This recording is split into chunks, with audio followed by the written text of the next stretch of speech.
નમસ્કાર, આપનું હાર્દિક સ્વાગત છે એજ્યુકેશન ગુજરાત ચેનલમાં. આજે આપણે ધોરણ 8માં વિજ્ઞાન વિષયનો 11મો પાઠ વિદ્યુત પ્રવાહની રાસાયણિક અસરો.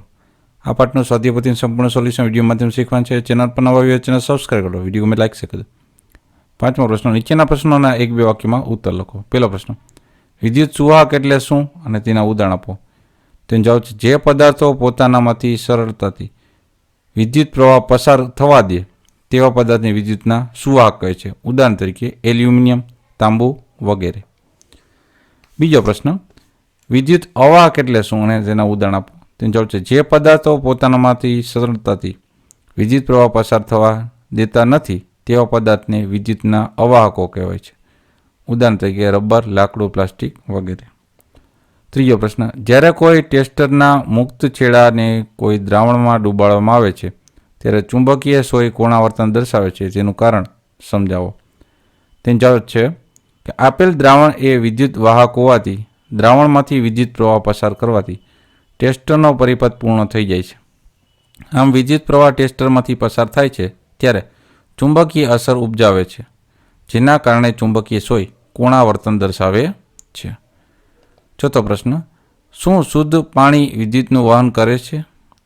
જો નહીં તો વાહક બનાવવા માટે આપણે શું કરી શકીએ? તેનો જવાબ છે ના, શુદ્ધ પાણી વિદ્યુતનું વહન કરી થતું નથી, કારણ કે શુદ્ધ પાણીમાં કોઈ પણ ક્ષારો, ખનિજ દ્રવ્ય હાજર હોતા નથી. તેથી તેમાં ધન કે ઋણ આયનો શક્ય નથી. તો તેને વાહક બનાવવા માટે એસિડ, બેઝ કે ક્ષાર ઉમેરી શકીએ છીએ. 5મો પ્રશ્ન, દરિયાઈ વિસ્તારમાં રહેનારો એક બાળક પોતાના ટેસ્ટરથી પીવાના પાણી અને સમુદ્રના પાણીનું પરીક્ષણ કરે છે. તે જુએ છે કે સમુદ્રના પાણી માટે ચુંબકીય સોય વધારે ચલિત થાય છે, એનું કારણ સમજાવો. તેનો જવાબ છે સમુદ્રના પાણીમાં પીવાના પાણી કરતાં વધુ માત્રામાં ક્ષારો ઓગળેલા હોય છે. આથી તેમાં પીવાના પાણી કરતાં વધારે ઘન અને ઋણ આયન હોય છે. આથી ધન અને ઋણ આયન હોવાથી સમુદ્રના પાણી પીવાના પાણી કરતાં વિદ્યુતનું વધારે વાહક છે. આમ સમુદ્રના પાણીમાંથી પીવાના પાણી કરતાં વધુ મૂલ્યવાળા વિદ્યુત પ્રવાહ પસાર થતો હોવાથી ચુંબકીય સોય વધારે ચલિત થાય છે. 6થો પ્રશ્ન, આગ લાગી હોય ત્યારે ફાયરમેન પાણીની નળીઓનો ઉપયોગ કરતા પહેલાં તે વિસ્તારના મુખ્ય વિદ્યુત પુરવઠાને બંધ કરી દે છે. તેઓ આવું કેમ કરે છે, સમજાવો. તેનો જવાબ છે ફાયરમેન આગ ઓલવવામાં જે પાણીનો ઉપયોગ કરે છે તે નિષેધિત પાણી હોતું નથી. એટલે કે આ પાણીમાં થોડાક ખનિજ ક્ષારો હાજર હોય છે, જે પાણીને વિદ્યુત સુવાહક બનાવે છે. આથી આવું પાણી છાંટતી વખતે વિદ્યુત પુરવઠો ચાલુ હોય તો પાણી દ્વારા ઇલેક્ટ્રિક શોક લાગવાની સંભાવના રહે છે. આમ થતું અટકાવવા માટે મુખ્ય વિદ્યુત પુરવઠાને પહેલાં બંધ કરવામાં આવે છે. 7મો પ્રશ્ન, શું ધોધમાર વરસાદના સમયે કોઈ ઇલેક્ટ્રિશિયન માટે બહાર મુખ્ય લાઇનની મરામત કરવાનું સુરક્ષિત હોય છે? સમજાવો. તેનો જવાબ છે ના, વરસાદનું પાણી વાદળમાંથી વરસતી વખતે નિષેધિત હોય છે, પરંતુ જેમ જેમ નીચે આવે છે તેમ તેમાં વાતાવરણમાં રહેલા ક્ષાર, ધૂળના રજકણો અને વિવિધ પ્રદૂષણો ભળે છે, જેથી તે નિષેધિત રહેતું નથી. પરિણામે તે વિદ્યુતનું સુવાહક બની જાય છે. આથી જો ધોધમાર વરસાદમાં ઇલેક્ટ્રિશિયન બહાર વરસાદમાં મુખ્ય લાઇનમાં મરામત કરતો હોય તો તેને ઇલેક્ટ્રિક શોક લાગવાની સંભાવના રહે છે. આમ આ કાર્ય સુરક્ષિત નથી.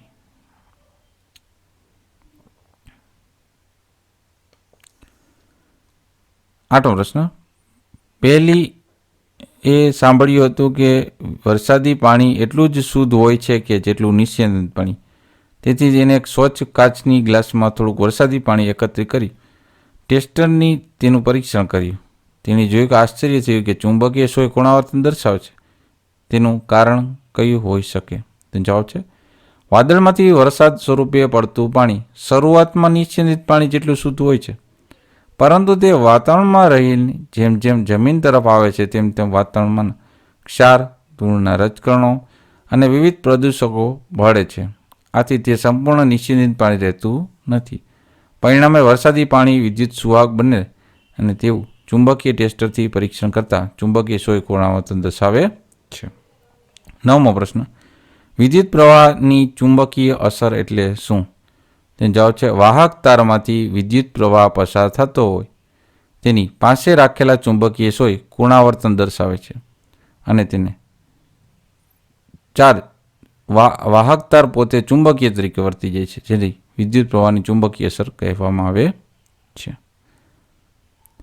10મો પ્રશ્ન, ચુંબકીય સોયને વિદ્યુત પ્રવાહનું વહન કરતા તારની નજીક મૂકવામાં આવે તો શું થાય?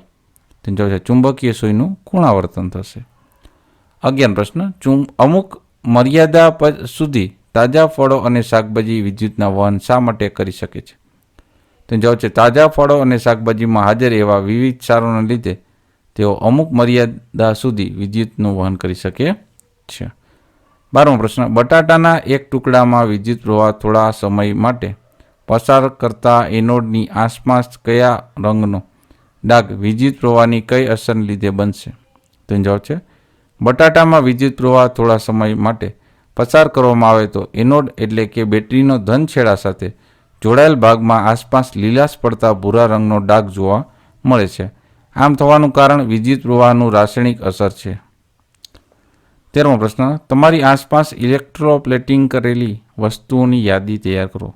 તેનો જવાબ છે કારના અમુક ભાગો, બીજું બાથરૂમના નળ, ત્રીજું રસોડાના ગેસ બર્નર, ચોથું સાયકલના હેન્ડલ, પાંચમું પૈડાઓની રીમ, છઠ્ઠું કેટલાક આભૂષણો, સાતમું ટીનના ડબ્બાઓ. 14મો પ્રશ્ન, ઇલેક્ટ્રોપ્લેટિંગ એટલે શું? તેનો જવાબ છે વિદ્યુત વહન દ્વારા કોઈ પદાર્થ પર કોઈ જરૂરી ધાતુનું આવરણ ચડાવવાની પ્રક્રિયાને ઇલેક્ટ્રોપ્લેટિંગ કહે છે. 15મો પ્રશ્ન, સાયકલના હેન્ડલ પર કયા દ્રવ્યનું પ્લેટિંગ કરવામાં આવે છે? તો જવાબ છે સાયકલના હેન્ડલ પર ક્રોમિયમ ધાતુનું પ્લેટિંગ કરવામાં આવે છે. 16મો પ્રશ્ન, ઇલેક્ટ્રોપ્લેટિંગની પ્રક્રિયા પર્યાવરણ માટે જોખમી હોઈ શકે છે, શા માટે? તેનો જવાબ છે ઇલેક્ટ્રોપ્લેટિંગની પ્રક્રિયા પર્યાવરણ માટે જોખમી હોઈ શકે છે કારણ કે આ પ્રક્રિયા દરમિયાન ઉપયોગમાં લેવાતા વિદ્યુત વાહક દ્રાવકો પ્રદૂષક કરતા છે અને જો તેનો નિકાલ આપવામાં આવે માર્ગદર્શિકા મુજબ જો ના હોય તો પર્યાવરણ માટે જોખમી પણ સાબિત થઈ શકે છે. પ્રશ્ન નંબર 6, માગ્યા મુજબ ઉત્તર આપો. પહેલો પ્રશ્ન છે, નીચે આપેલા પ્રવાહીઓનું વિદ્યુત સુવાહક કે વિદ્યુત મંદવાહકમાં વર્ગીકરણ કરો. તો વિદ્યુત સુવાહક પ્રવાહીમાં આવશે લીંબુનો રસ, વિનેગર, નળનું પાણી, સોડાનું, દહીંનું પાણી. વિદ્યુત મંદવાહક પ્રવાહીમાં આવશે દૂધ, નિસ્યંદિત પાણી, કેરોસીન અને વનસ્પતિ તેલ. 7મો પ્રશ્ન, નીચેના દરેક પ્રશ્નના જવાબ માટે આપેલા વિકલ્પમાંથી સાચો વિકલ્પ પસંદ કરો. પહેલું, નીચેનામાંથી કોણ વિદ્યુતનું વહન કરતું નથી? તો છે રબર.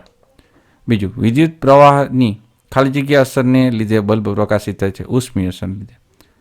ત્રીજો પ્રશ્ન છે, બે પ્રવાહી એ અને બી વિદ્યુત વહનની તપાસ કરવા માટે એક ટેસ્ટરનો ઉપયોગ કરવામાં આવે છે. એવું જોવા મળ્યું કે ટેસ્ટરનો બલ્બ પ્રવાહી એ માટે તેજસ્વી રીતે પ્રકાશિત થાય છે, જ્યારે બી માટે ઘણો ઝાંખો પ્રકાશિત થાય છે. તમે તારણ કાઢી શકો છો.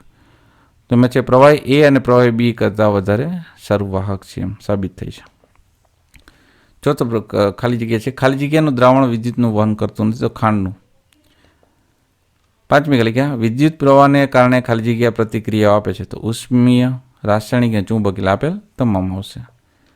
6ઠી ખાલી જગ્યા, ખાદ્ય પદાર્થનો સંગ્રહ માટે ઉપયોગમાં લેવાતા ટીનના ડબ્બાઓ ખાલી જગ્યાની ઉપર ખાલી જગ્યાનું ઇલેક્ટ્રોપ્લેટિંગ એટલે કે લોખંડ ઉપર ટીનનું ઇલેક્ટ્રોપ્લેટિંગ હોય. 7મું છે ખાલી જગ્યા છે, બુજોના કાકાએ તેમના ગામ નજીક એક ઇલેક્ટ્રોપ્લેટિંગ ફેક્ટરી સ્થાપી છે. તેમને ફેક્ટરીના કચરાનો નિકાલ ખાલી જગ્યા કરવો જોઈએ, તો સ્થાનિક સત્તા દ્વારા જાહેર કરેલા માર્ગદર્શિકા પ્રમાણે છે. 8મો પ્રશ્ન, યોગ્ય શબ્દ વડે ખાલી જગ્યા પૂરો. પહેલું, નિર્બળ વિદ્યુત પ્રવાહની હાજરી ચકાસવા માટે વિદ્યુત બલ્બને સ્થાને ખાલી જગ્યાનો ઉપયોગ કરવો જોઈએ, તો એલઈડીનો. બીજું છે, એલઈડીની સાથે જોડાયેલા બંને છેડાને કે લીડ્સ કહે છે. ત્રીજું, ચુંબકીય ટેસ્ટર પરિપથમાં ચુંબકીય સોયનું કોણાવર્તન વિદ્યુત પ્રવાહના વહનને નિર્દેશન કરે છે. ચોથું, ખાંડનું દ્રાવણ વિદ્યુતનું અવાહક છે. પાંચમું, વિદ્યુતનું વહન કરવા મોટા ભાગના પ્રવાહીઓ એસિડ, બેઝ અને ક્ષારના દ્રાવણો હોય છે. છઠ્ઠું, કોઈ દ્રાવણમાંથી વિદ્યુત પ્રવાહ પસાર થવાને કારણે ખાલી જગ્યા અસર ઉત્પન્ન થાય, તો રાસાયણિક. 7મી ખાલી જગ્યા, વિદ્યુત પ્રવાહની રાસાયણિક અસરનો સામાન્ય ઉપયોગ ઇલેક્ટ્રોપ્લેટિંગ છે.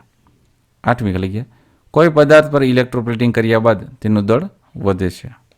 9મું, વિદ્યુત પ્રવાહ દ્વારા કોઈ પદાર્થ પર જરૂરી ધાતુનું પડ ચડાવીને પ્રક્રિયાને જ ઇલેક્ટ્રોપ્લેટિંગ કહે છે. 10મી ખાલી જગ્યા, જો કોપર સલ્ફેટના દ્રાવણમાંથી વિદ્યુત પ્રવાહ પસાર કરવામાં આવે તો કોપર એ બેટરીના ખાલી જગ્યા છેડા સાથે જોડેલ પ્લેટ પર જમા થાય છે, તો ઋણ છેડા છે. 11 ખાલી જગ્યા પુલ બનાવવામાં વપરાતા લોખંડ પર ખાલી જગ્યાનું આવરણ ચડાવવામાં આવે છે, તો ઝીંકનું. 12 ખાલી જગ્યા સોનીઓ સસ્તી ધાતુઓ પર ચાંદી અને સોનાનું પ્લેટિંગ કરે છે. 9મો પ્રશ્ન નીચે આપેલા વિધાનો ખરા છે કે ખોટા, નિશાની કરીને જણાવો. પેલું પ્લાસ્ટિક એ વિદ્યુતનું અવાહક છે, વિધાન સાચું છે. બીજું વિદ્યુત પ્રવાહ ચુંબકીય અસર પણ ઉત્પન્ન કરે છે, વિધાન સાચું છે. ત્રીજું પેટ્રોલ વિદ્યુતનું અવાહક છે, વિધાન સાચું છે. ચોથું અલ્પ પ્રમાણમાં પાણીમાં રહેલ ખનિજ ક્ષારો પાણીને વિદ્યુતનું અવાહક બનાવે છે, વિધાન ખોટું છે. 5મું ઇલેક્ટ્રોપ્લેટિંગની પ્રક્રિયામાં જે પદાર્થ પર પ્લેટિંગ કરવાનું હોય તેની બેટરીના ઋણ છેડા સાથે જોડવામાં આવે છે, વિધાન સાચું છે. 6. ક્રોમિયમ ચળકાટ ધરાવતી ધાતુ છે, વિધાન સાચું છે. 7મું તાંબાની ફૂલદાની પર ચાંદીનું આવરણ ચડાવવા માટે સિલ્વર નાઇટ્રેટનો ઉપયોગ થાય છે, વિધાન સાચું છે. તો આ તો આપણે આ પાઠના સ્વાધ્યાય પોથીનું સંપૂર્ણ સોલ્યુશન. જોતા રહો એજ્યુકેશન ગુજરાત ચેનલ, શીખતા રહો. થેન્ક યુ, આભાર.